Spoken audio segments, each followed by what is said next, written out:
जनमत पार्टीलाई यो मन्त्रालय दिने, अब अलिकति राम्रो मन्त्रालय दिने, यो भन्ने त्यो भन्ने, आफै न्युज पेपरमा भन्ने, त्यस पछाडि त्यसलाई कार्यान्वयन नगर्ने, यो स्थिति भइसकेपछि अब के आयो भने कि त खा या घिचा भन्ने स्थितिसम्म हैन। त्यस कारण अब जनमत पार्टी भनेको तपाईको अब सरकारमा बसिरहने, मन्त्रीमण्डलमा बसिरहने, सधैँ सत्तामा बसिरहने पनि भन्ने छैन। यस कार्यक्रमका साथमा नेपाल टेलिकमको 4G नै पर्फेक्ट छ। नेपाल टेलिकम, राष्ट्रको सञ्चार। नेपाल वायु सेवा निगम, राष्ट्रिय ध्वजावाहक। स्वदेशी तथा विदेशी पाहुनाको सत्कारमा सदैव तत्पर village highland resort, Ranikot, Bhaktapur. गुणस्तरीय र आधुनिक शिक्षाको भण्डार national academy of science and technology, NAST college, Dhangadhi 4, Uttar बेहडी, Kailali.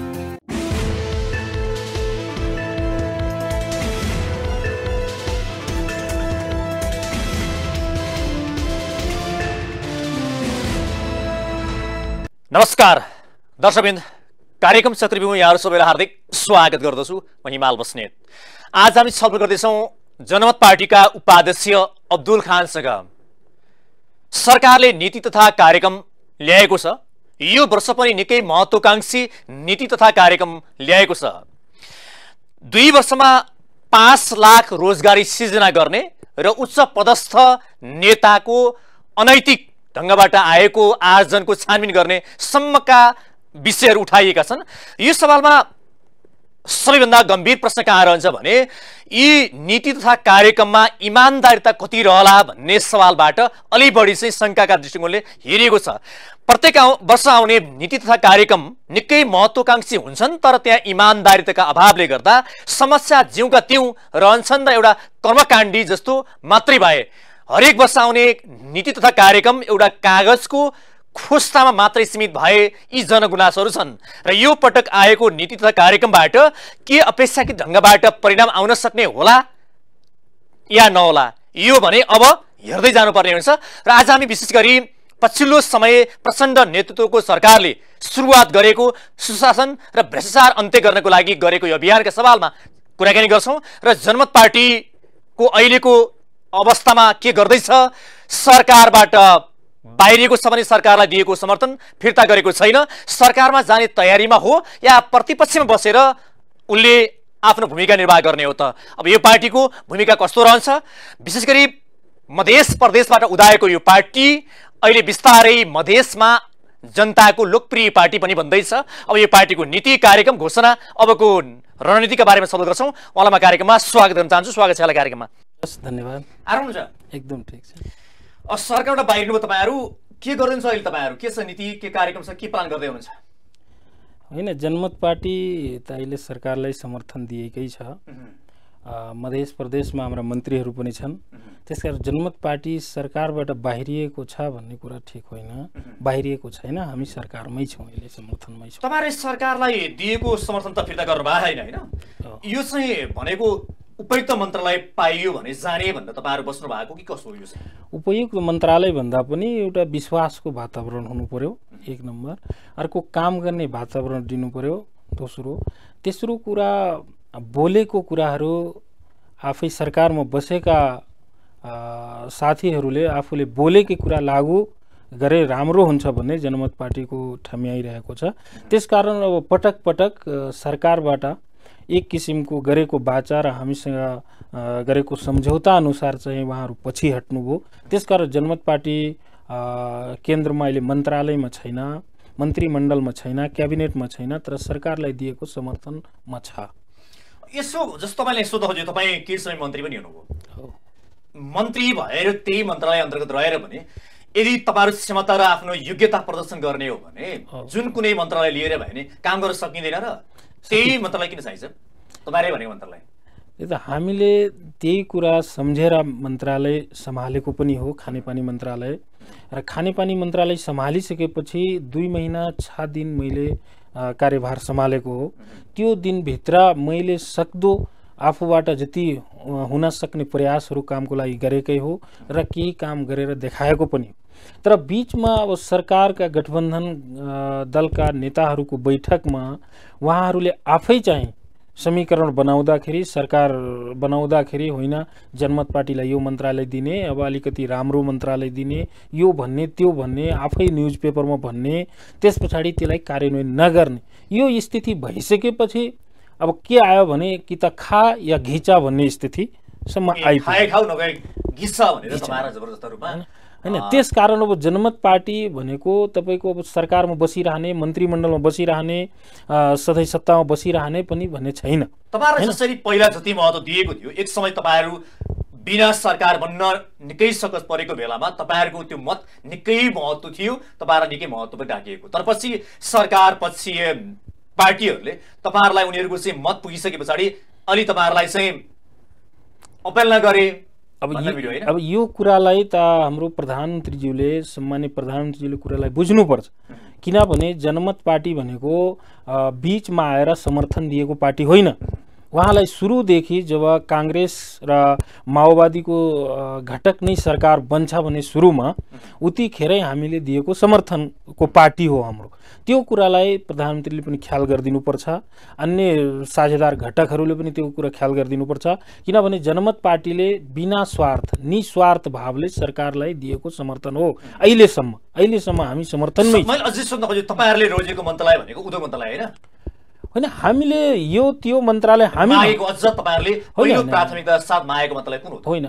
हाम्रो प्राथमिकताको मन्त्रालय, हाम्रो एजेन्डासँग मिल्ने खालको मन्त्रालय हामी भनेका हौँ। कुनै स्पेसिफिक मन्त्रालय हामी कहिले पनि भनेका छैनौँ।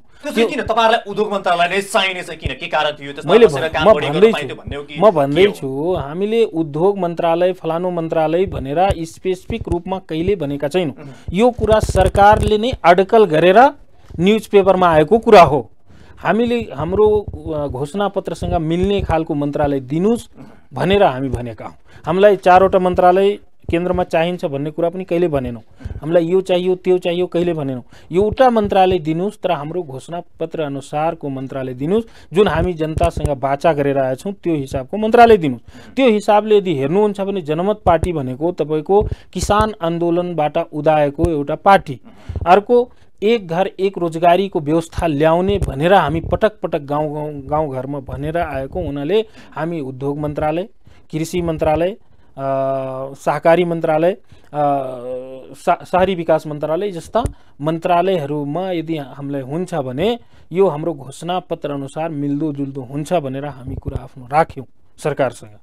तर सरकारले यो सबै कुरा हुन्छ, कहिले ल तपाईँलाई उद्योग मन्त्रालय दिन्छु, कहिले शहरी विकास मन्त्रालय दिन्छु, त कहिले जलस्रोत मन्त्रालय, अनेक आफै भन्ने, आफै मिडियामा ल्याउने पार्टीका चाहिँ मुद्दासँग मिल्ने किसिमको तपाईँहरूले त्यो कुरा गर्दै हामीले सरकारवालासँग प्रश्न गर्दा उहाँहरू के भन्नुहुन्छ भने यदि गर्न चाहनेलाई आफ्नो क्षमता देखाउने हो भने जुन मन्त्रालय दिए पनि काम गर्न सक्छ नि, त्यो त गरेकै हो नि। त्यो त किन गर्ने, उहाँहरुको जवाफ आउँछ। त्यो त हामी गरेकै हो। ल तपाईँ हेर्नुहोस् त, मैले 2 महिना 6 दिन मन्त्रालय सम्हालेको हैन, अरू मन्त्रीहरू पनि मन्त्रालयमा हुनुहुन्थ्यो, तर दुवैजनाको काम तपाईँ हेर्नुहोस्। यदि मेरो काम अन्य मन्त्रीभन्दा कम छ भने मलाई तपाईँ निकालिदिनुहोस्, मतलब छैन। हामी काम गर्नको लागि आयौँ। अरू मन्त्रीभन्दा मैले बेस्ट काम गरेर देखाएको छु हैन। खानेपानी मन्त्रालय भए पनि, सानो मन्त्रालय जो सबैले हेला गर्छन् त्यो मन्त्रालय भए पनि, तर उहाँहरूले पटक पटक शीर्ष नेतृत्वको बैठक हुँदाखेरि उहाँहरूले नै भन्ने, ल अब जनमत पार्टीलाई खानेपानी होइन, अब जनमत पार्टीलाई चाहिँ उद्योग मन्त्रालय दिउँ।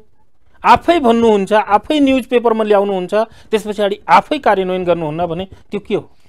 अब जस्तो तपाईँहरू खानेपानी मन्त्रालयमा बसेर चाहिँ यो देशमा खानेपानीका तमाम समस्या छन् नि आज पनि, एक घर एक धारेको चाहिँ जुन अहिले सरकारले पनि त्यो कुरा गरिरहेको छ नीति र कार्यक्रममा पनि, यो तमाम समस्याहरू अहिले पनि घण्टौँ लाइन बस्नुपर्ने समस्याहरू छन् खानेपानीका अभावले गर्दाखेरि होइन।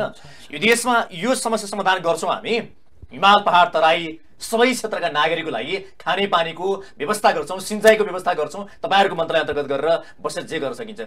यसको लागि तपाईँहरू साँच्चै काम गर्ने हो भने त्यही मन्त्रालयलाई बसेर पनि तपाईँहरूले मन्त्रालयमा बसेर पनि एकदम अरूभन्दा धेरै उत्कृष्ट काम गरेर नतिजा दिन सक्नुहुन्थ्यो होला नि। किन हिँड्नु भएको त मन्त्रीबाट? मैले भने नि त्यो सरकारले त्यो वातावरण बनाइदिनु पर्यो नि। सरकारले आफै भन्छ होइन, अब यो निकाले त होइन तपाईँहरूलाई, सुन्नु न, निकालेको त होइन, तर निकाल्ने वातावरण बनायो नि त। ल अब जनमत पार्टीलाई उद्योग मन्त्रालय दिने भनेर आफै न्युज पेपरमा तपाईँको राष्ट्रिय पत्र पत्रिकाहरूमा कान्तिपुरसम्म पनि छापेको होला। अब आजको शपथमा जनमत पार्टीलाई चाहिँ उद्योग मन्त्रालय दिइन्छ भन्ने कुराहरू न्युजमा आफै बोलिदिने, आफै न्युजमा निकाल्न लगाउने, त्यस पछाडि होइन अब जनमत पार्टीलाई अब त्यही मन्त्रालय पुरानै मन्त्रालयमा बस्नुपर्छ भने यो एक किसिमको के हो? हामीलाई पुरा बस्ने भए बसा, नत्र भने जाऊ भन्ने जस्तो कुरा भयो नि। 2 महिनाको 6 दिन भन्नुभयो क्या मन्त्रालय बस्दै गर्दाखेरि यो देशमा रहेका खानेपानीका सवालमा जति समस्याहरू छन् त्यसका बारेमा केही बुझ्न भ्याउनु भयो कि सरकारसँग बार्गेनिङ गर्दै गर्दै बित्यो? मैले कुनै बार्गेनिङ गरेको छैन। तपाईँ केही बार्गेनिङ त गर्नु पर्यो नि त, हामीलाई मैले यस्तो मन्त्रालय दिउँ त। तपाईँ सरकारसँग पनि कुरा गर्न सक्नुहुन्छ, मन्त्रालयमा बुझ्न सक्नुहुन्छ। मैले 2 महिना 6 दिनमा बार्गेनिङको काम भन्दा पनि आफ्नो क्षेत्रको खानेपानी क्षेत्रभित्रको काम गर्नेतिर लागेको हो। त्यो मेरो कामहरू मैले गर्न खोजेको कामहरू सबै छर्लङ्ग छन्। हेर्नुहोस् 1 2 3 म गिनाउन सक्छु हैन। मेरो सोचै पनि थियो यदि मैले 2 वर्ष 3 वर्षमा यदि यो मन्त्रालयमा बस्न पाएँ भने केही न केही गरेरै देखाउँछु जस्तो मेरो अठोट पनि थियो र मलाई चारैतिरबाट सहयोग समर्थनहरू पनि थियो। भने मलाई त्यस्तो होइन कि कसैले असहयोग गरेको हो हैन, कसैले नराम्रो भनेको हो, त्यस्तो होइन। सबैबाट सहयोग पाएर म काम राम्रो गर्दै थिएँ। मलाई अझै जिस कुरा अझै भन्नु होला न, तपाईँ एउटा अझै जिस कुरा केमा आएको भन्दाखेरि तपाईँले भन्नुभयो सरकारबाट कहिले तपाईँहरूलाई उद्योग मन्त्रालयको आश देखायो, कहिले अन्य मन्त्रालयहरू जो विकासको क्षेत्रमा अलिकति कामहरू सकिन्थ्यो ती मन्त्रालयको बारेमा सरकारबाट अलिकति आशा भयो। तपाईँहरूलाई त्यहाँ आशा देखाउँदै गरे नदिने पनि भयो, अलिक झुल्याइयो, खाए खा नखाए घिस भनेर त्यस्तो किसिमले चाहिँ हेरियो भन्ने तपाईँहरूको त्यो गुनासो रहेको छ। अनि तपाईँहरू राजीनामा दिनै पर्ने अवस्था चाहिँ कसरी, यसको ठ्याक्कै कारण त्यो गुनासो भन्दा पनि हामीलाई जिस्काउने काम गर्यो क्या। जिस्काएको कुनै जनमत पार्टी होइन, यो त सत्तामुखी पार्टी रहेछ। यसलाई जे गरे पनि यो त्यही मन्त्रालयमा बसिरहेको छ जस्तो उहाँहरूको सोचै भयो। तर उहाँहरूलाई थाहा छैन हामी जब 12 वर्षमा त्यतिकै बस्न सक्छौँ, जनताको वकालत गर्न सक्छौँ भने यो मन्त्रालय बिना बाँच्नै सकिँदैन भन्ने छैन। हेर्नुहोस् मन्त्रालय बिना पनि हामी वकालत गर्छौँ, मन्त्रालय बिना पनि बस्न सक्छौँ, जनताको लागि आवाज उठाउन सक्छौँ, आन्दोलन गर्न सक्छौँ, उहाँहरूले उठाएको आवाजमा चाहिँ हामी पार्लियामेन्टमा पनि आवाज उठाउन सक्छौँ। यो कुरा जनमत पार्टी स्पष्ट छ यो कुरामा। तर बाहिरबाट चाहिँ धेरै नै कच्चा काम भयो भने के, किनकि सरकारमा जाने, सरकारमा मन्त्री हुने, फेरि मन्त्री सरकारमा दिएको समत फिर्ता गर्ने, यो चाहिँ जनमत पार्टी भर्खर जन्मिएको पार्टी, त्यहाँ अलिक जिम्मेवार नेता, अलिक बुझ्ने नेता रहेनछन् क्यारे, अलिक कच्चा काम गर्यो भनेर तपाईँहरूलाई चाहिँ आरोप पनि लगाएन? होइन, आरोप लगाउने अब कुन दृष्टिकोण हो उहाँहरूको कुरा हो। हाम्रो दृष्टिकोण यो कुरामा फिक्स छ कि यदि हामीलाई काम गर्न दिइँदैन, काम गर्ने वातावरण दिँदैन भने सरकारमा मन्त्रीमण्डलमा बसेर पनि के काम? हेर्नु, मन्त्रीमण्डलमा बस्नुको कारणै त्यही हो कि जनतालाई डेलिभरी गर्नु, जनतालाई आफ्नो मन्त्रालय माताहतको काम चाहिँ गरेर देखाउनु न। त्यही भएर न मन्त्रीमण्डलमा गइन्छ। अब त्यहाँ गएपछि कामै गर्न सकिँदैन, कामै गर्ने अवस्था हुँदैन हैन। झन् त्यहाँबाट जिस्काउने काम, त्यहाँ बस्ने किसिमको वातावरण भएन भने त्यहाँ बसेर के काम? ल ठिक छ, अलिक एउटा प्रश्न यही गरेँ। तपाईँ अब मन्त्री त हुनुभयो 2 महिना 6 दिन, यहाँ त भित्र मन्त्रीलाई धेरै ठुला नीतिगत भ्रष्टाचार यो देशमा निकै मौलाएको छ भन्छन्। त्यस सवालमा 2 महिना 6 दिन भनेको तपाईँलाई केही न केही बुझ्नको लागि त पर्याप्त भयो होला। अब कुनै त्यस्तो ठुलो काम गर्न नसके तापनि त्यहाँ कस्तो हुँदो रहेछ, के पाउनुभयो अनुभव चाहिँ? एउटा मन्त्री हुँदाखेरि त्यहाँ कति धेरै चाहिँ लाइन लाग्दो रहेछ, के प्रस्ताव आउँदो रहेछ, तपाईँलाई के प्रस्ताव आयो या आएन, यसको बारेमा के छ? अब कुनै पनि मन्त्रालयमा मेरो बुझाइको हिसाबले कुनै पनि मन्त्री भइसकेपछि त्यहाँ अनेकौं किसिमका मान्छेहरूको प्रवेश हुन्छ, त्यो निश्चित कुरा हो। ती आए नै तपाईकामा पनि हैन, त्यस्ता किसिमका अनेकौं स्वार्थ भएका, निस्वार्थ भएका, प्लानिङ की योजना ल्याएर केही गर्ने खालको अनेकौं किसिमका मान्छेहरूको त्यहाँ ग्यादरिङ हुन्छ। त्यो दबाब पार्नको लागि, दबाब दिनको लागि, प्रलोभन पार्नको लागि अनेकौं किसिमको चाहिँ षड्यन्त्रको जाल बुनेर आउँदा रहेछ। षड्यन्त्र भन्दा पनि अनेकौं स्वार्थ लिएर मान्छे त्यहाँ प्रवेश हुँदो रहेछ, त्यो कुरा सही कुरा हो हैन। उहाँहरूले आफ्नो किसिमको एजेन्डा दिनुहुन्छ, यो कुरा गर्दा राम्रो हुन्छ, उहाँहरूले त सबै आफ्नो आफ्नो हिसाबको कुरा लिएर आउनुहुन्छ, त्यो पक्कै कुरा हो। तर यसमा चाहिँ अब निर्णय त मन्त्रीले लिनुपर्छ हैन, के गर्ने के नगर्ने, के गर्दा जनतालाई उपयुक्त हुन्छ के हुँदैन भन्ने त्यो निर्णय आफ्नो हातमा हुन्छ। अब आफूले जस्तो चाह्यो त्यस्तै हुन्छ। अब एउटा मन्त्रीले चाह्यो भने, तपाईँ एउटा मन्त्रीले साँच्चै निष्पक्ष ढङ्गबाट काम गर्छु, म जनताको पक्षमा काम गर्छु, काहीँको दबाव र प्रभाव पर्दैन भनेर निष्पक्ष काम गर्न सक्दो रहेछ सक्दो रहेनछ? निष्पक्ष भन्दा पनि अब त्यहाँ कम्तीमा 3 किसिमको क्याटेगोरी छ। किनभने त्यहाँ अब मन्त्रीमण्डल छ, मन्त्रीभन्दा माथिल्लो स्तरको चाहिँ प्रधानमन्त्री हुनुहुन्छ, उहाँ हुनुहुन्छ एकजना, अर्को पार्टी हुन्छ एक ठाउँमा, अनि एक छेउमा मन्त्रालय र मन्त्री हुन्छ। हेर्नुहोस्, 3 किसिमको त्रिकोणीय आकार हुन्छ एउटा मन्त्रीलाई काम गर्नको निम्ति, हैन। अब तीनै त्यतिकै महत्त्वपूर्ण हुन्। मैले एउटा मन्त्रीले चाहेको सबै काम गर्न सक्छ भन्ने पनि छैन, किनभने त्यहाँ मन्त्रीमण्डल छ, प्रधानमन्त्रीजी हुनुहुन्छ, उहाँसँग पनि स्वीकृति लिनुपर्ने हुन्छ। एका छेउमा पार्टी हुन्छ, पार्टीको घोषणापत्र हुन्छ, त्यो हिसाबको पनि काम हेर्नुपर्छ। यो तीनटैको तारतम्य मिलाएर बल्ल एउटा मन्त्रीले काम गर्न सक्छ। भनेपछि एउटा मन्त्रीले तपाईँले भनेको भनाइअनुसार अब स्वाभाविक रूपमा यो हाम्रो चाहिँ मन्त्रीमण्डल जसरी प्रधानमन्त्री चाहिँ कार्यकारी हुन्छन्, त्यसमा चाहिँ प्रधानमन्त्रीको पनि सहमति लिएर काम गर्नुपर्ने हुनाका कारणले गर्दा या पार्टीबाट पनि तपाईँहरूको पार्टीको आफ्नै नीति कार्यक्रम र घोषणा रहेको छन्, त्यसलाई पनि तपाईँहरूले चाहिँ लत्याउन मिलेन। भनेपछि त्यो दुईपट्टिको चेपुमा पर्दाखेरि चाहिँ साँच्चै एउटा मन्त्रीले जे जति चाहेको त्यसै गरी यदि गर्न चाहने मन्त्री भन्न खोजे, गर्न चाहने केही परिणाम दिन चाहने मन्त्रीको लागि पनि केही सकसी छ नै?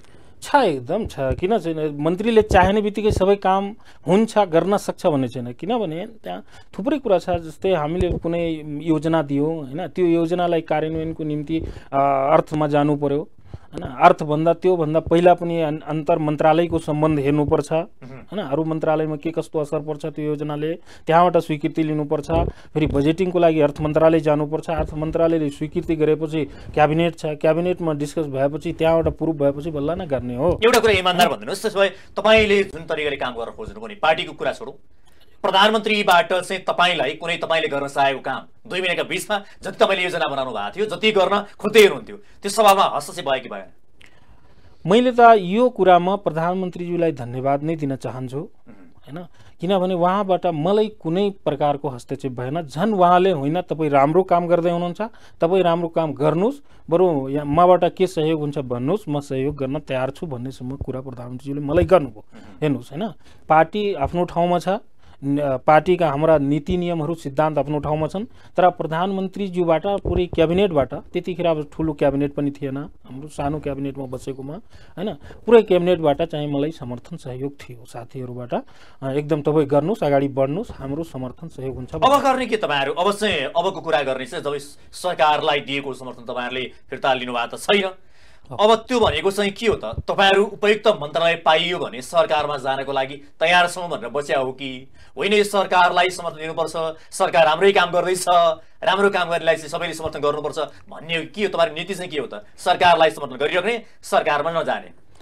अहिले यो विषयमा चाहिँ हाम्रो डबल स्ट्यान्डर्ड रहेको छ। हेर्नुहोस्, भनेको कस्तो? भनेको मतलब यदि वास्तवमा सरकारले हामीलाई चाहन्छ, हामीलाई पनि त्यहाँ स्पेस दिन्छ, काम गर्ने वातावरण दिन्छ, काम गर्ने अवसर प्रदान गर्छ भने सरकारमा पनि हामी मन्त्रीमण्डलमा पनि सहभागी हुने, हैन। होइन उताबाट हामीलाई त्यस्तो कुनै वातावरण मिल्दैन भने हामी विपक्षमा पनि बस्ने। यो दुईटै कुरा अहिले हाम्रो लागि रहेको छ। अहिले वर्तमान अवस्थामा तपाईँहरू दुधारो हुनु भएन भने? होइन, दुधार भन्दा ठोस नीति लिएर सरकारमा जाने कि नजाने, जाँदा कसरी जाने, अब त्यो सबै कुरा तपाईँहरूले छलफल गर्न भ्याउनु भएको छैन? हामी दोधारमा छैनौँ यो विषयमा। हामी त स्पष्ट छौँ, हैन। जनताको अपेक्षा लिएर, जनतासँग बाचा गरेर हामी यहाँसम्म आइपुग्यौँ। अब यहाँ आइपुगेर मात्रै हुँदैन, मन्त्रीमण्डलमा गएर केही काम गरेर देखाउनुपर्छ जनताको लागि, देशको लागि। सबभन्दा हाम्रो प्राथमिकताको कुरा अहिले त्यही रहेछ। अब सरकारले चाहिँ तपाईँहरू काम गर्न सक्ने मन्त्रालयको कुरा गर्नुभएको छ। खानेपानी मन्त्रालय तपाईँलाई छँदै थियो त, गर्नको लागि तपाईँहरूलाई सरकारले जबरजस्ती तपाईँहरूलाई अबदस्त गरेको होइन, हटाएको होइन। त्यो नभएको हुनाले तपाईँहरू त्यहीँ बसेर काम गर्दै त हुनुहुन्थ्यो। भनेको मतलब त्यो मन्त्रालयमा बसेर जति काम गर्न सकिन्थ्यो त्योभन्दा बढी परिणाम दिन सक्ने मन्त्रालय अरू नै छन्।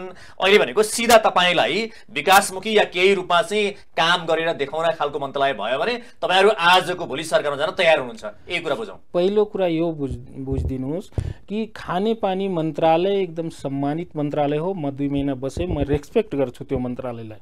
यदि हामीले राम्रोसँग काम गऱ्यौँ भने जनजनमा घर घरसम्म पुग्ने खालको मन्त्रालय त्यही हो। हेर्नुहोस्, हैन, तपाईको रोड बन्यो, रोड कति दिनमा भत्किन्छ, कति दिनमा बिग्रिन्छ, जनतासँग त्यति सरोकार हुँदैन। तर एक दिन तपाईको घरमा खानेपानी पुगेन भने तपाई कस्तो प्रतिक्रिया हुन्छ आफै विचार गर्नु। त्यो हिसाबले खानेपानी मन्त्रालय नराम्रो होइन, जनतालाई डेलिभरी दिने खालकै मन्त्रालय हो। तर कुरा त्यहाँ भयो कि सरकारबाट चाहिँ हामीलाई त्यहाँ बस्ने खालको वातावरण भएन। उहाँहरूले पटक पटक जिस्काउनु भयो हामीलाई हैन होइन यो उहाँहरु जिस्काउँदै गर्नुहुन्छ तपाईहरु काम गर्दै गर्दै भए सिद्धित कुरा हो जनताले तपाईहरुलाई बनाएको छ त्यो भनेको त सत्तामुखी कुरा भइहाल्यो के मन्त्रालय यो मन्त्री पाएन मन्त्रालय पाएन भने यो टाँसी रहने जस्तो लागि गएको हो नि त काम गर्नको लागि सरकारले जिस्काउ कि नजिस्काउ आफ्नो काममा तपाईहरु दत्तचित्त भएर अगाडि बढ्दै गर्दाखेरि दत्तचित्त भएर पनि हुँदैन हेर्नुस् किनभने सबभन्दा ठूलो त जनता रहेछ नि त जनताको नजरमा चाहिँ जनमत पार्टी सरकार मुखी नै हो सत्ता मुखी नै हो मन्त्रालय मुखी नै हो भनेर यदि देखाइदियो भने हामी कुन मुख लिएर त्यहाँ बस्ने हामी जब काम गरिरहेछौँ भने किन तपाईले जिस्काउनु पर्यो किन यसलाई उद्योग मन्त्रालय दिने यसलाई शहरी विकास दिने यसलाई फलानो दिने किन भन्नु पर्यो उसले त गरिरहेछ गर्न दिनु बरु हम फेरि यो चाहिँ तपाईहरुलाई भने जस्तो मन्त्रालय बरु हामीले तपाईहरु पाखा लाग्दै गर्दा फेरि बरु हामीले त्यहाँ प्रधानमन्त्रीसँग या अन्य कसैसँग गएर भने होइन म खानेपानी मन्त्रालय बस्दैन बरु मेरो लागि अर्को सोच दिनुहोस्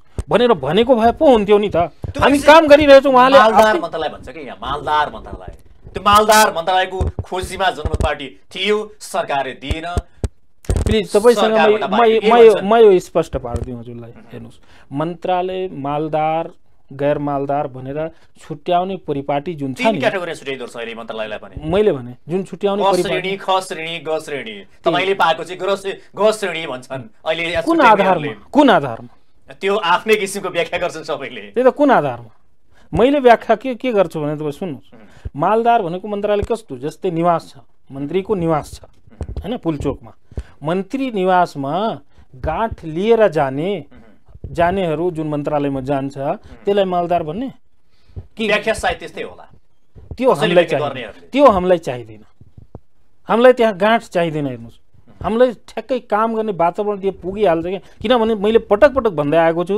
सरकारले जुन एउटा मन्त्रीलाई सुविधा दिइरहेको छ त्यो इनफ छ उसको लागि अनि किन आज गृह मन्त्री बन्नकै लागि चाहिँ मर्यादा गरिरहेछ भन्ने कुराको पछिल्लो मालदार अन्तर्गतको उदाहरण बाहिर आयो नि त त्यो त अनेकौं कुरा हो तर मालदार बनेर भित्र सेटिङ गर्ने हरेक कुराहरु भन्ने होइन त्यो भनेको मालकै लागि हो पनि भन्न मिल्दैन गृह मन्त्रालय या अर्थ मन्त्रालय या उद्योग मन्त्रालय त्यो मालकै लागि हो पनि भन्न मिल्दैन किन मिल्दैन जब नेता अलिकति एक्सपिरियन्स हुन्छ उसँग अनुभव बढी हुन्छ उसँग जनताको फलोअप बढी हुन्छ त्यस पछाडि त उले अलिकति माथिल्लो स्तरमा गएर काम गर्ने उसको आकांक्षा हुनु स्वाभाविक हो हैन गृह मन्त्रालयको अलिकति फंक्सन अलिकति उसको विभागहरू हैन उसका माताहतका अफिसहरू देशभरि थुप्रै भएको कारणले हुन सक्छ पोर्टफोलियोको हिसाबले कोही नेता बढी एक्सपिरियन्स छ उसँग उले धेरै दिनसम्म अनुभव गरेको छ उसले धेरै मन्त्रालयहरू हाकिसकेछ भने त्यति बेला उले माग्नु त्यो मन्त्रालय माग्नु स्वाभाविक कुरा हो त्यसलाई बस्न गरे त अलि एउटा प्रश्न गरे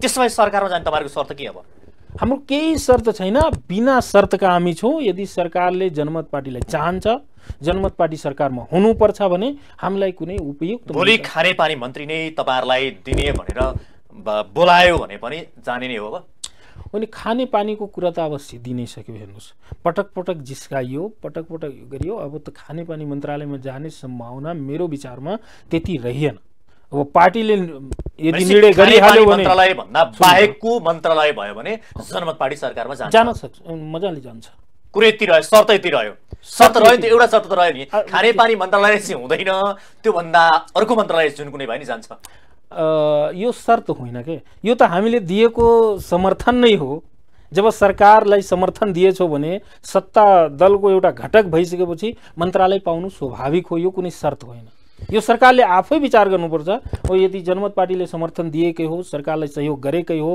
सरकारको योजना नीतिहरुमा यदि योगदान दिएकै हो भने उलाई पनि मन्त्रालय दिनै पर्छ भने सरकारले आफै सोच्नुपर्ने कुरा हो यो कुनै शर्त होइन यो पटक तपाईहरुको चाहिँ यो चुनावबाट यो चाहिँ तपाईहरुको एकपटक भन्नुस् न एउटा चाहिँ आश्चर्य ढंगबाट मधेसमा अन्य पार्टीहरुलाई तपाईहरुले पाखा लाउँदै उदाउनु भयो तपाईहरु र अलि मधेस केन्द्रित जनताहरुले नि तपाईहरुको पार्टीप्रति अलि आस्था र भरोसा अलि बढिरहेका छन् किनकि अलि क्षेत्रीय रूपमै तपाईहरुले बढी उदाउनु भएको छ हैन अब फेरि 80 भर्खर भएको उपनिर्वाचन तपाईहरुले 12 मा आफ्नो चाहिँ त्यहाँ जितको लागि जति तपाईहरुले जोड दिनु भएको थियो जित्न सक्नु भएन के पाउनु त्यहाँबाट तपाईँले के सन्देश पाउनु जनताले के भने तपाईँहरूलाई तपाईँले एउटा कुरा जुन भन्नुभयो त्यो वास्तवमा एकदम ठिक कुरा हो कि जनताको आशा अपेक्षा तपाईँहरूसँग छ त्यो एकदम सही कुरा हो जनताको आशा छ हामीसँग जनमत पार्टी नयाँ पार्टी हो यसले केही गरेर देखाउँछ एउटा साइन्टिस्ट यसको लिडर हो हैन यसले केही गरेर देखाउँछ हाम्रो लागि केही गर्छ भन्ने जनताले आशा लिएको पक्कै हो तर अब एक थरीले यदि विश्लेषण गर्ने हो भने पहिले हामी वास्तवमा भौगोलिक हिसाबले अहिले राष्ट्रिय दल हुन सके छैनौं त्यसको हामी प्रयासमा छौं हैन कि हाम्रो पार्टी चाहिँ क्षेत्रीय पार्टी भन्छन् तपाईहरु हैन त्यो गलत कुरा हो किनभने तपाई यदि भोट हेर्नुहुन्छ भने हामी जुम्लामा पनि भोट पार्टी भन्छन् म आफै भन्दै छु तपाईलाई जुम्लामा पनि भोट पाएछौं हामी डोल्पामा पनि मुगुमा पनि भोट पाएकै छौं हैन केही न केही तपाई हेर्नु अहिले पनि हेर्न सक्नुहुन्छ तर बढी चाहिँ हाम्रो मध्य प्रदेश भनौं या लुम्बिनी भनौं या तराई पुरै मध्य तराई भनौं हैन त्यहाँ हाम्रो अलिकति बढी भोट त्यहाँबाट आएको हो त्यो हिसाबले म आफै भन्दै छु कि जति हामी पुरा राष्ट्रव्यापी स्ट्रङ हुनुपर्ने त्यो अहिले भएका छैनौं त्यसको लागि हामी अहिले काम गरिरहेका छौं हारको कारण चाहिँ के हो तपाईहरुको यो उपनिर्वाचनमा 12 मा तपाईहरु चाहिँ बलियो उम्मेदवार छन् हामी कुन हर कुनै हातमा हामी जित्छौं भन्ने तपाईहरुको दाबी पनि रहेको थियो के कारणले हार्नुभयो अब 12 मा हामी कहाँ हारेछौं र तपाई जस्तो विद्वान एउटा पत्रकारज्यूले यो कुरा चाहिँ अब कुन हिसाबले सोचिराख्नु भएको छ त्यो मलाई थाहा भएन हैन 12 मा अब हेर्नुस् त त्यो 5 दलीय गठबन्धन नभइदिएको भए हाम्रो कहाँनिर हार छ मैले सोच्नुस् हैन एउटा रूपमा अंक गणितमा त तपाईहरु हारेकै हो अरु व्याख्या गर्नु होला तपाईहरुले अरु व्याख्याबाट तपाईहरु व्याख्या भन्दा त यो एकदम स्पष्ट पता हार्या हो नि त अब अंक गणितको हिसाबले हारेको हो किन हारेको हो त्यहाँ पुरा सरकार र सरकारका भन्नु न एकदम प्रमुखहरु पनि लाग्नुभयो देशकै पुरा शक्ति लाग्यो देशकै साधन स्रोत लाग्यो पुरा देश नै एकतिर लागेपछि त हार्ने कुरा स्वाभाविक हो नि त सिंगल भिडिन्थ्यो या सिंगल तपाईहरुसँग प्रतिस्पर्धा गर्न आउँथ्यो भने तपाईहरुको सिंगल भन्दा त्यो 5 मध्ये एउटा बाहिर हुन्थ्यो भने हाम्रो जित निश्चित हुन्छ त्यो 5 भाइ मध्ये यदि 4 भाइ भइदिएको भए हाम्रो जित हुन्थ्यो अब अलिकति यतापटि तपाईहरुको पार्टी जनमत पार्टी र राष्ट्रिय स्वतन्त्र पार्टी अब नागरिक उन्मुक्ति पार्टी पनि उदाएको छ तीनवटा पार्टी अहिले उदाएको पार्टी अझ बाहिर चर्चा भए अनुसार चाहिँ जनमत पार्टी र राष्ट्रिय स्वतन्त्र पार्टी बीच एकता हुँदैछ यो चर्चा भइरहेको छ जनताले पनि यी नयाँ पार्टीहरु एकै भएर जाऊ तिमीहरु भन्ने सन्देश दिइरहेका छन् भन्ने कुरा बाहिर आएको छ के तपाईहरु बीच पार्टी एकता हुँदैछ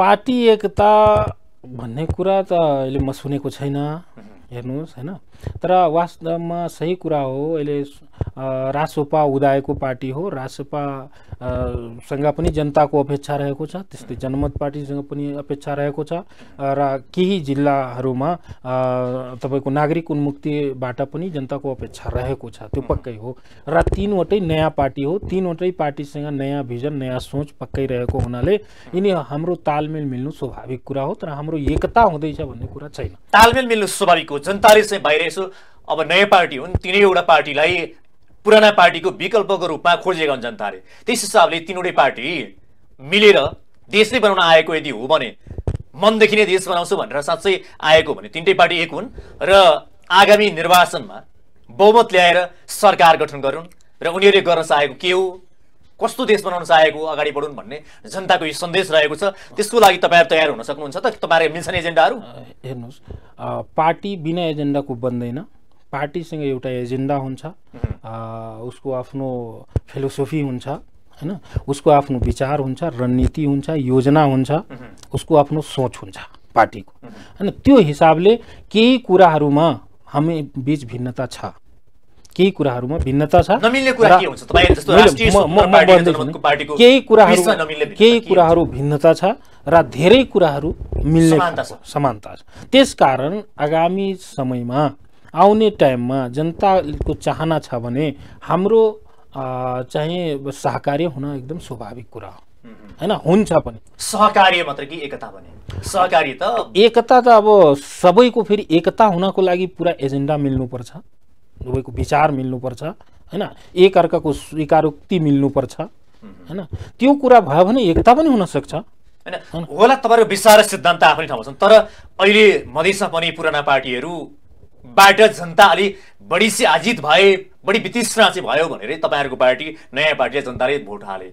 अब अरू देशमा अरू पार्टी हेर्ने हो भने अब कांग्रेस एमाले माओवादीको विकल्पको रूपमा राष्ट्रसभालाई जनताले अगाडि बढाए भन्ने नै छ।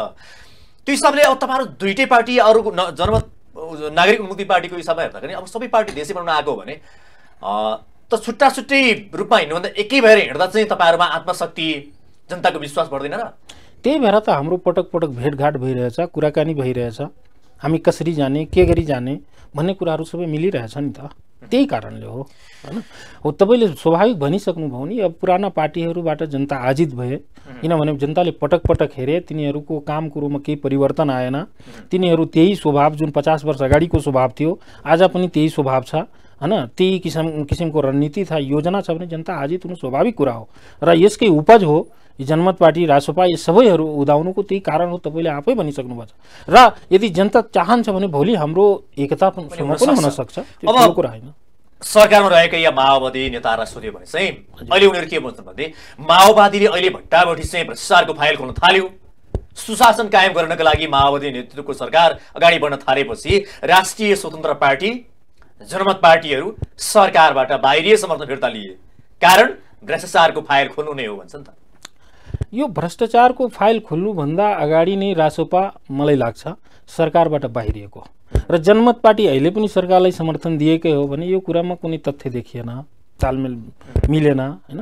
अर्को के छ भने सरकार यो पुराना पार्टीहरूबाट 100% चाहिँ जुन अहिले शून्य सहनशीलताको कुरा छ भ्रष्टाचारमा, यो हुनै सक्दैन। म ठोकुवाका साथ भन्छु भुटानी शरणार्थी प्रकरणको जुन फाइल खोलेर भट्टाभट्टी भिआइपी नेताहरूलाई चाहिँ हतकडी लागिसकेको अवस्थामा उनीहरू कन्फिडेन्स साथ भन्छन् अब यो देशमा कुनै पनि भ्रष्टाचारी चाहिँ उम्किन पाउँदैन, निर्दोषले दण्डित हुनु पर्दैन। अब एक एक फाइल खोलिन्छ, सबै भ्रष्टाचारको छानबिन हुन्छ। उच्च पदस्थ कर्मचारी या नेताको त यहाँ सम्पत्ति छानबिन गर्ने सवालमा त आज नीति कार्यक्रममा नै उहाँहरूले उल्लेख गर्नु भएको छ। त तपाईँ सोध्नु एक फाइल खोल्नुहुन्छ कि एक एक फाइल खोल्नुहुन्छ? एक एक फाइल खोल्यो भने कोही बच्दैन, पहिला यो कुरा स्पष्ट हुनुहोस्। अहिले एक फाइल खोलेपछि त यस्तो हालत छ, अब एक एक फाइल खोल्यो भने त के हालत होला? त्यो खोल्नै सकिँदैन, उहाँहरूबाट हुनै सक्दैन। प्रसङ्ग स्वयंले भन्नुभयो त हिजो संसदभित्रै बोल्नु भएको छ। अब क्यान्टनमेन्टका सवालमा उहाँमाथि गम्भीर आरोप लागेको छ, त्यहीँभित्र आवाज उठ्यो बरु म जेल जान तयार छु, यदि म त्यसमा दोषी देखेँ भने म आफै जेल जान तयार छु भन्नु भनेको त एउटा नेता यति प्रतिबद्ध छ यी मुद्दाका सवालमा, इमानदार भएर अगाडि बढ्न तयार भएको छ भने उदाहरण भएन र भने। हाम्रो देशको प्रधानमन्त्रीले त्यो साहस राख्नु भनेको धेरै राम्रो कुरा हो। त्यो कुराप्रति म सम्मान व्यक्त गर्न चाहन्छु उहाँलाई, ठिक छ। तर सबै फाइल खोलेपछि त के हालत होला अब त्यो भन्न सकिँदैन। तपाईले भनेको सबै फाइल खोल्दै गर्दाखेरि यहाँ त लगभग अस्ति मलाई एकजनाले पठाउनु भएको थियो यो काण्डका सवालमा 250 जति काण्डहरूका सवालमा पठाउनु भएको थियो। सबै काण्डहरू नै हुन्, बीचमा या अगाडि घटेका पछाडि घटाएका यी काण्डहरू या चाहिँ भ्रष्टाचारका सवालमा ठुला ठुला काण्डहरू। अब त्यस सवालमा तपाईँले भनेको चाहिँ कुनै पनि भनेको के सरकारमा रहेका या बाहिर रहेका सबै पार्टीमा कुनै न कुनै ढङ्गबाट मुछिएका हुन्छन्, ती सबै पर्छन् भन्ने हो र? सबैले त्यसै गरेका हुन सक्छ र? कोही इमानदार नेता छैन यहाँ? छन् केही इमानदार नेता, इमानदार नेता भइदिए केही इमानदार नेताहरू छन्, ती चाहिँ इमानदार भएर चाहिँ काम गर्दै भने त भयो त को त हामीलाई।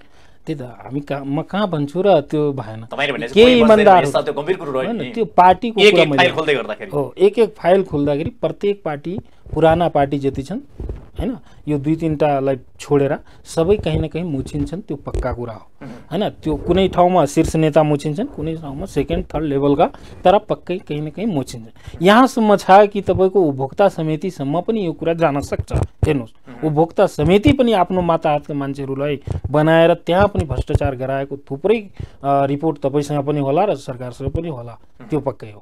त्यसकारण त्यो अब कुन हदसम्म यो भ्रष्टाचारमा हामीले फाइल खोल्ने, कहाँसम्म जाने, कहाँसम्म कारवाही गर्ने, कहाँदेखि हामी इमानदारी सुरु गर्ने, त्यो सरकारको हातमा छ। अब सरकारले के गर्छ हामी हेर्दै गरौँ।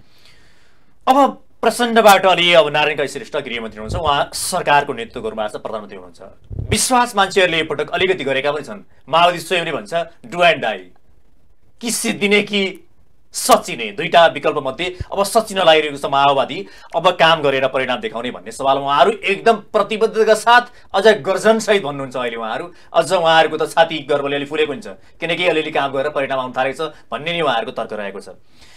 तपाईले भनेको चाहिँ बरु म सिद्धिन तयार छु, अहिले भने सिद्धिन तयार छु, गर्छु भनेर भन्यो भने त्यो मान्छेले गर्न सक्छ त यो व्यवस्थाभित्र यहाँ सक्छ, गर्न सक्छ, 100% नसकौला तर केही सुधार त पक्कै गर्न सक्छ। त्यसको लागि माओवादीले आँट गरेको छ। वास्तवमा प्रधानमन्त्रीजीले पनि गृहमन्त्रीजीले हजुरले भने जस्तै हैन उहाँहरूले आँट गर्नुभएछ, पक्कै केही न केही गरेर देखाउनुहुन्छ यदि उहाँहरूको चाहना हो भने, भित्री चाहना हो भने, बाहिरी चाहनाले हुँदैन, भित्री चाहना छ भने गरेर देखाउन सक्नुहुन्छ। किनभने हामीसँग साधन स्रोत रिसोर्सको कमी नै छैन, हामीसँग कमी मात्र भएको एउटा दृढ सङ्कल्पको कमी छ हैन, हाम्रो आँटको कमी छ, हामीले यो प्लानिङको हाम्रो कमी छ, त्यति मात्र हो। अरु बाँकी हामीसँग सबै कुरा छ। तपाईहरुको पार्टी या चाहिँ राजसपा, तपाईको पार्टी, अर्को पार्टी, सबै पुराना पार्टीप्रति वितृष्णा जागेर यिनीहरू गर्नै सकेनन्, अब असफल भए भनेर नयाँ पार्टी तपाईहरुलाई चाहिँ जनताले जन्म दिएर तपाईलाई अगाडि बढाएको। यदि माओवादी स्वयंले बट्टाबट्टी काम गर्न थाल्यो, परिणाम दिन थाल्यो, जनता उत्साहित भए भने त तपाईहरुको पार्टी फेरि बिस्तारै हराउँदै जाला नि त अर्को चुनावमा।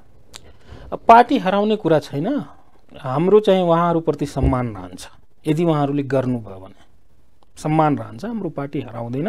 किनभने मैले भनिसकेँ योभन्दा पहिला पुराना पार्टीहरूले जति गरे पनि हैन उहाँहरूले यो देशको चाहिँ अब नयाँ परिवर्तन गर्न खोज्नुहुन्छ भने सम्भव छैन। एउटा सत्य चाहिँ के हो भने तपाईहरुको पार्टी या राष्ट्रिय स्वतन्त्र पार्टी, नयाँ पार्टी भन्नुहोस् न, विशेष गरी तीनवटा नयाँ पार्टी, तपाईहरुको जन्म हुनु नै यी पार्टीको लागि खतरा हो, जसले गर्दा यिनीहरू बाध्य भएर के गर्नुपर्छ कि सिद्धिनुपर्छ भन्ने अवस्था पुगेको त हुन् नि फेरि, होइन त? हामी भन्दा शक्तिशाली केही नेचर छ क्या, नेचरले केही न केही कुराहरू तालमेल स्वतः मिलाउँछ हैन। अब काङ्ग्रेस थियो, अब काङ्ग्रेस धेरै हैकमवादमा पुग्यो हैन, त्यस पछाडि कम्युनिस्ट आयो तपाईँको। अब कम्युनिस्ट अलिकति बढी चाहिँ गर्न थाल्यो, माओवादी आयो। अब माओवादी तीनटै मिलेर अलिकति केही क्षेत्रमा अलिकति सताउन थाले, जनतालाई अधिकारबाट वञ्चित गर्न थाल्यो भने फोरम आयो क्या। यो आउने क्रम सिलसिला चलि नै रहन्छ, किनभने नेचरले ब्यालेन्स गर्छ हैन। अब यिनीहरूलाई ब्यालेन्सको निम्ति नै रासोपा, जनमत, नागरिक उन्मुक्ति सबै ब्यालेन्सकै लागि आए हुन् हैन। अब स्वतः ब्यालेन्स हुन्छ, यिनीहरू यता राम्रो काम गर्छन् हैन, त्यसपछि रहन्छन्, राम्रो काम गर्दैन भने अर्कोचोटि चाहिँ जस्तै हामी सानो आकारमा छौँ त्यही आकारमा उहाँहरू पुग्नु बिस्तारै होला। तर एउटा यो अझै सरकारले जुन आँट गरेको छ यसका सवालमा चाहिँ धेरैले के भन्छ भने सरकार, यो माओवादी नीतिको सरकारले, प्रचण्ड स्वयंले पनि उहाँमाथि यत्रो गम्भीर मुद्दा लागेको छ, यत्रो मुद्दा लाग्दै गर्दा उहाँले यो आँट गर्ने होइन, कसैको दबाब छ भन्छन्। तपाईहरुलाई केही यसको जानकारी आइपुगेको छ? आँट कसरी गर्यो माओवादीले? एउटा फाइल खोल्न पनि आँट चाहिन्छ। भिआइपी यत्रो नेतृत्व या भनौँ या चाहिँ गृहमन्त्री भइसकेको, उप प्रधानमन्त्री भइसकेको व्यक्तिलाई हतकडी लगाउने कुरा पनि त्यति चान्चुने कुरा होइन होला। यो आँट चाहिँ कसरी आयो? त्यो भित्रबाट के भयो त्यो मलाई थाहा छैन। बाहिर जुन प्रधानमन्त्रीले बोलिराख्नु भएको छ, गृह मन्त्रालयबाट जुन प्रकारको एक्सन हुन्छ भइरहेको छ अहिले, त्यो चाहिँ एकदम राम्रो कदम हो, स्वागत योग्य कदम हो। त्यसमा हाम्रो साथ समर्थन रहन्छ सरकारलाई। 3 पटक सरकारको नेतृत्व गर्दा माओवादी असफलताको ट्याग भिरेर हिँडिरहेको माओवादी बिस्तारै जनताबाट केही समर्थन प्राप्त गर्दैछ भनेको माओवादी के सुध्रिएर आउने तपाईँ केही सम्भावना देख्नुहुन्छ? अब एकदम सम्भावना छ, किनभने मान्छेले जब सोच परिवर्तन गर्छ त्यसपछि सुध्रिने थुप्रै बाटाहरू आउँछ। त्यसको लागि कुनै असफलताको ट्याग भिरेर या पटकबाट भन्नुहोस्, एकपटक मात्रै नभन्नुहोस् न, पटक असफलताको ट्याग भिरेको एउटा नेता प्रधानमन्त्री होइन सफल हुन सक्छ? अहिले तपाईँ उदाहरण हेर्नुहोस्, हाम्रो अहिलेको वर्तमान चाहिँ सम्माननीय राष्ट्रपतिज्यू कतिचोटि विफल हुनुभयो भन्नु त? 17 चोटि विफल हुनु भएन यही संविधान सभाभित्रै, अनि अहिले त सफल हुनुभयो नि। त्यसकारण असफलता नै सफलताको निशानी हो हैन। असफल भएपछि बल्ल त सफल हुने हो। यदि माओवादीले त्यस्तो आँट लिएछ भने सफल हुन्छ। माओवादीलाई त्यो गर्ने वातावरण मिल्ला त? किनकि नेपाली कांग्रेस त ठुलो पार्टी हो सरकारको त। उसैका नेतालाई भट्टाभट्टी माओवादी नेतृत्वले समाइरहेको छ, हतगडी लगाइरहेको छ। अझ आज देउबा राणा, मन्जु खाँडहरूलाई पनि प्रश्न उठाइरहेका छन् 2 करोड र 6 करोडको सवालमा। अनि त्यस्तो गम्भीर रूपमा चाहिँ आशंका हुँदाहुँदै यस सरकारलाई अगाडि बढ्नको लागि कांग्रेसले ढाडस दिएला त? जनताभन्दा ठुलो कोही छैन। यदि वास्तवमा माओवादीले सही काम गर्दैछ र ठुला नेता हुन्, साना नेता हुन्, यदि वास्तवमा उहाँहरू दोषी छन् भने माओवादीले यदि उहाँहरूलाई कारवाही गर्छ भने जनताको साथ रहन्छ। जनताको साथ भएपछि त्यो बढ्छ नि एकदम अगाडि। जनताको साथ त स्वाभाविक रूपमा अहिले अलिकति बढेको देखिन्छ, तर पनि सरकार बन्नको लागि त संसदीय अङ्कगणित महत्त्वपूर्ण छ नि त। त्यही कुरा गर्दै गर्दाखेरि यदि संसदबाट नेपाली कांग्रेसले साथ छोड्ने बित्तिकै माओवादी ढलिहाल्छ। त्यो स्तरमा त अहिले निर्णायक माओवादी नै रहेको छ त। सबै त माओवादीकै हातमा छ, अहिले त गरिरहेछ, अहिले अवसर पाएको छ, गर्नुपर्छ माओवादीले, म त भन्छु धेरै राम्रो गर्नुपर्छ। योचोटि मौका पाएको छ, यसो अवसर पाएको छ, जहाँ जुधै छ त्यहाँ उसले अलिक खेल्ने मौका पाएछ भने राम्रो काम गरेर देखाउनुपर्छ, जनताको नजरमा आउनुपर्छ भनेर। त्योभन्दा योभन्दा राम्रो अवसर के पाउनु? 32 सिट भएकोले प्रधानमन्त्री हुन्छ त्यहाँ होइन, 80 सिट भएको बाहिर बसिरहेछन्। यो त एकदम राम्रो अवसर हो नि त माओवादीको लागि। अब हुन त यहाँनिर अहिले माधव कुमार नेपाल पनि प्रधानमन्त्रीको लिस्ट पाउनु छ अहिले। उहाँहरू 5 वर्षलाई भागभण्डा गरेर 2.5 वर्ष, 2 वर्ष या उहाँको 1 वर्ष भन्ने सकेर अनि 10 सिटको पार्टी त सरकारको नेतृत्व गर्न जाँदैछ भनिसके पछाडि तपाईहरुको पार्टी अध्यक्षलाई पनि कता कता प्रस्ताव त उप प्रधानमन्त्रीको आएको हो क्यार हैन? हो, म पनि सुनेको प्रस्ताव आएको हो कि आएको? म पनि सुनेको आएकै हो, आएको हो। भनेपछि संसदीय अङ्कगणितमा म ठुलो पार्टी म सानो पार्टी भन्दा पनि जोर घटाउ भन्दा नि कसले खेलाउन जान्दछ, कसले चलाउन जान्दछ उसैको हातमा चाहिँ सत्ताको चाबी पुग्दो रहेछ हैन? आज यो भन्दा पनि कुनै बेला अवसर र ट्रिकले पनि धेरै काम गर्दो रहेछ। तपाईहरुको कति ठुलो महत्व मैले जोड्न खोजेको सरकार भन्दै गर्दाखेरि कांग्रेस माओवादी र नेकपा उनीहरुको चाहिँ जब बहुमत पुगेन, उनीहरुको 132 हाराहारी हुँदाखेरि तपाईहरुको पार्टी त्यहाँ जाने बित्तिकै उनीहरुको बहुमत पुग्ने भयो। तपाईहरुको खोजी निकै भयो, तपाईहरुको पार्टी अध्यक्षलाई भेट्नुभयो, सत्ता घटक तत्कालीन सत्ता घटकहरुले हैन ठुलो महत्व राखियो भने मतलब कुनै बेला त्यो घुम्दै फिर्दै गर्दाखेरि कसको महत्व कति हुन्छ भने चाहिँ समयले देखाउँदो रहेछ। समयले देखाउँछ, त्यो स्वाभाविक कुरा। तपाईले आफ्नो देशमा हेर्नु भएन, हारेको मान्छे प्रधानमन्त्री हुनु भएन? अनि अहिले त 10 सिट छ नि कम्तीमा। जब हारेको मान्छे प्रधानमन्त्री हुन सक्छ, 10 सिट भएको मान्छे प्रधानमन्त्री हुन सक्दैन? हुन सक्छ। त्यो समय आउनु पर्यो, वातावरण मिल्नु पर्यो, त्यो अनुकूल भएपछि भइहाल्छ। अब अर्को एउटा यसै सवालमा अलिकति अझै म एउटा प्रश्न गरेँ। अब यहाँ त अब अझै भिआइपी नेताहरू पनि संलग्न छ। यहाँ त मान्छेहरूले माथि हाई प्रोफाइलका नेताहरूलाई पनि आरोप लगाइरहेका छन्। यो यसै सामसङ होला कि यसमा साँच्चै माओवादी पुरै डुवान्डाईमै गएर यो अहिलेको काण्डलाई तार्किक निष्कर्षमा पुर्याउन तपाईहरुको चाहिँ के छ बुझाइ? मैले भनिहालेँ, जति हामीहरूले अपेक्षा गरेछौँ त्यति उहाँहरूबाट हुन सक्दैन। माओवादी मात्रै होइन, एमाले कांग्रेस कसैबाट पनि हुन सक्दैन जति हाम्रो अपेक्षा छ। ल अब माओवादीले गृहमन्त्री लगायतका केही हाई प्रोफाइलका व्यक्तिहरूलाई समातियो हैन, कारबाही पनि हुँदैछ। अब सबैलाई हुन्छ, जुन एउटा जनताको धेरै अपेक्षा छ नि त्यो चाहिँ उहाँहरूबाट हुनै सक्दैन। तर केही हदसम्म हुन सक्ने चान्स अहिले देखिएको छ। अब यो मुद्दाहरू 2-3 दिन पछाडि के हुन्छ, अदालतले के गर्छ, त्यस पछाडि चाहिँ यसको निर्णय हामी चाहिँ गर्न सक्छौँ। हामीले यसमा केही कुराहरू राख्न सक्छौँ। नत्र अब भोलि पर्सि अदालतबाट छुटेपछि त के भन्ने, यस्तै हो खेल भनेर हुन्छ, स्वाहा हुन्छ। त्यो त कांग्रेसका सभापति माओवादी अध्यक्ष प्रचण्ड, प्रधानमन्त्री एमाले अध्यक्ष केपी शर्मा ओली बीचको भेटवार्ता पनि भइरहेका छन्। यसले के संकेत गर्छ? उहाँहरूको भेट के कारणले भएको हुन्छ? होइन, भेटवार्ता अब यही कारणले हुन्छ भनेर पनि हामी 100% भन्न मिल्दैन। हेर्नुहोस्, किनभने उहाँहरू देशका ठुला दल हुन्, देशका सबभन्दा ठुला नेता हुन् भने उहाँहरूले अनेकौं कामको लागि भेटवार्ता हुन सक्छ। हेर्नुहोस्, यही काण्डकै लागि भेट भयो भनेर हामीले अड्कल गर्नु भनेको गलत कुरा हो।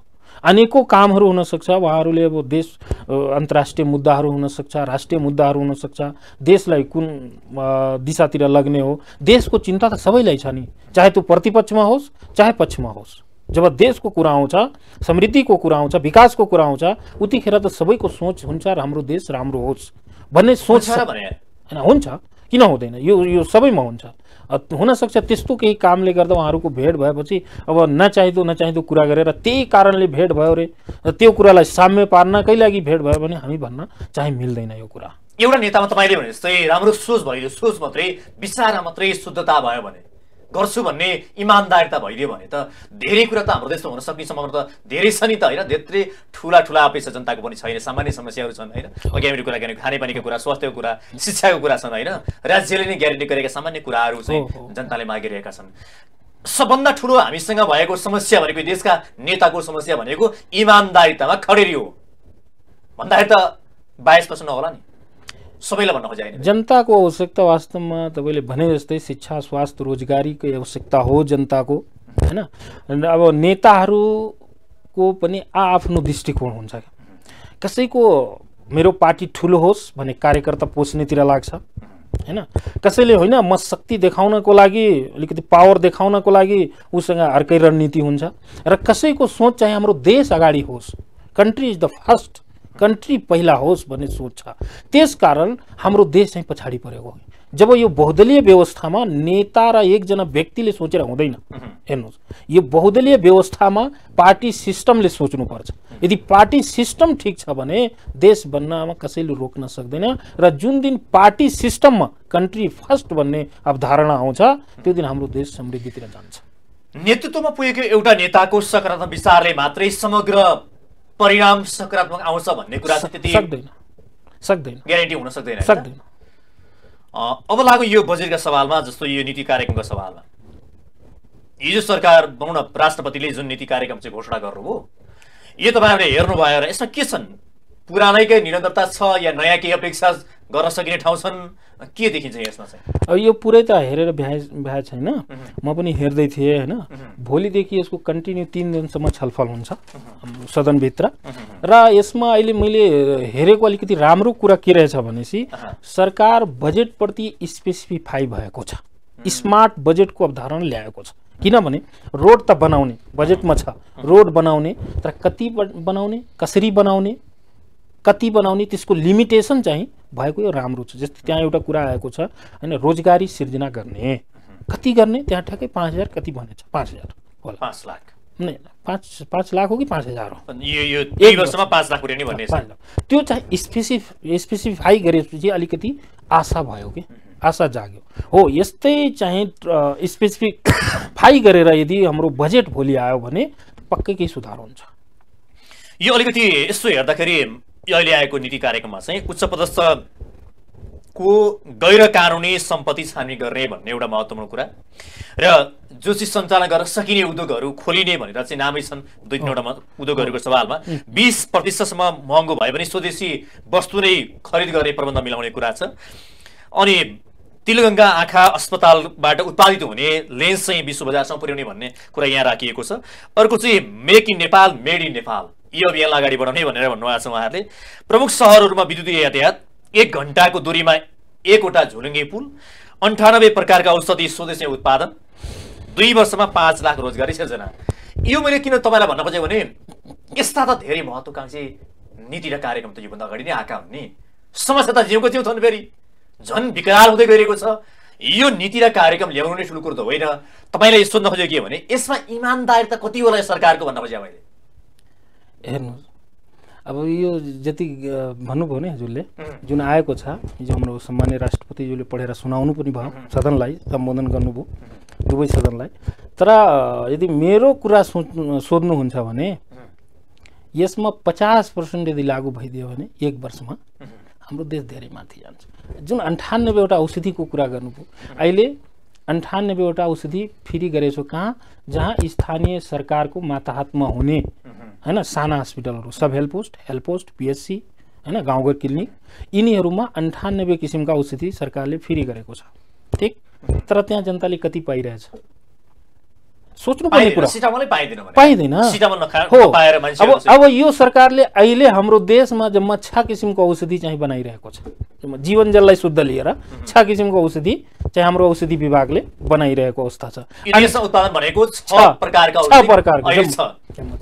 हेर्नुस् हैन अब 98 प्रकारको कहिले बनाउला 1 वर्षमा म यो कुरालाई म सहमत छैन 98 को आदि गर्दै भनि त भयो नि हैन आदि 50 मात्रै गर्दै भनि त जम्मा अहिले कति 30-31 वटा औषधि यदि हाम्रो देशमा बनाइदिएपछि धेरै हो अहिले 1 वर्षमा मैले सरकारलाई त्यही सुझाव दिन चाहन्छु अहिले जति उले नीति र कार्यक्रम राखेको छ त्यो पुरा परेन कि त्यसको आधा मात्रै गर्नुस् 1/3 गरे नि पुग्यो हैन अहिलेको लागि यो 2 वर्षमा 5 लाख रोजगारी सिर्जना गर्ने भनेर निकै महत्त्वकांक्षी छ यो चाहिँ अब प्रधानमन्त्री रोजगारी कार्यक्रम पनि भन्दा अगाडि ल्याएको अब प्रधान त्यसमा चाहिँ झार उखाल्ने जस्ता कामहरू मात्रै भए त्यहाँ केही पनि भएन कर्मकाण्डी मात्रै भयो भने धेरै त्यस्ता किसिमका आलोचना पनि भए यसमा अब आलोचना गर्न सक्छ हैन सबैको आफ्नो दृष्टिकोण हुन्छ तर यदि सरकार इमानदार भयो भने 5 लाख त हैन 1 लाखदेखि 1.5 लाखसम्म रोजगारी दिन सक्छ